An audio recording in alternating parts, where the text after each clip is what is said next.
All right, so a couple new thoughts that I had on more to do with back training.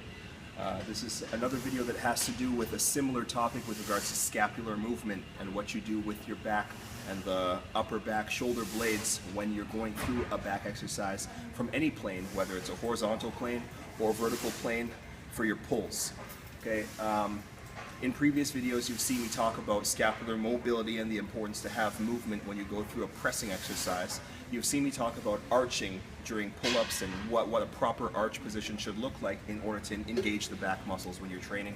And you've seen me talk about different things depending on how long your arms are, how much muscle you carry in order to properly activate muscle tissue of the back. So this topic that I'm talking about now has to do with within the repetitions that you're performing, what you look like when you're doing this exercise. So what a lot of people like to do when they do a pull exercise of any sort, whether it's a horizontal or a vertical pull, is they like to set their shoulders the way they should, but hold on to that the entire time that they're doing their set. And that's where a problem raises.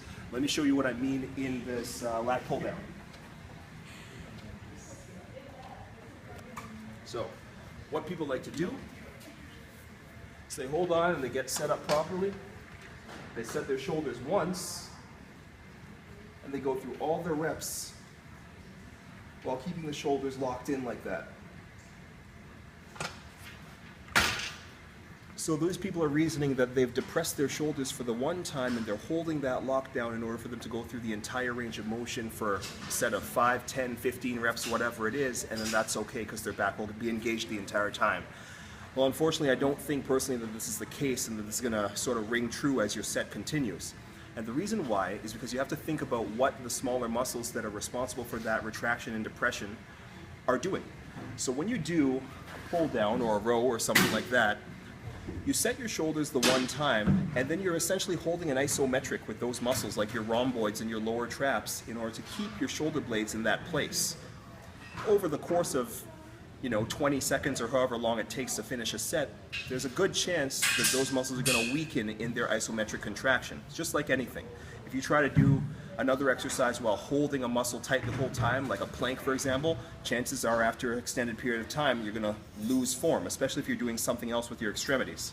So in the case of this, you get your set up, you set your shoulders the one time, you try to do your reps, especially if it's heavy, you're going to start creeping up, and then your form's going to start looking bad as you go through your set. It's going to be like that, instead of where it belongs when it started. So this is why I encourage people to reset their shoulders between every repetition. It allows for a little bit more blood circulation in those smaller muscles. It allows for a dynamic movement so the muscles don't have the chance to get fatigued as quickly, in my opinion, because they have the chance to relax and contract again. So again, the revised version of this would look something like this. You set your shoulders, pull, release, and set again. So doing it that way ensures that you're actually going to get the max contraction of the back muscles and the muscles that are to depress and retract the shoulders in order to perform the lift effectively and properly. So the same thing can be translated if you're doing a seated row. So even if I just come here, instead of setting once and going through all your reps with locked shoulder blades like that, allow for that scapular mobility to enter and reset on every repetition. And it's going to be a lot more effective for you to hit your back muscles more appropriately and fully for each repetition for the duration of your entire set.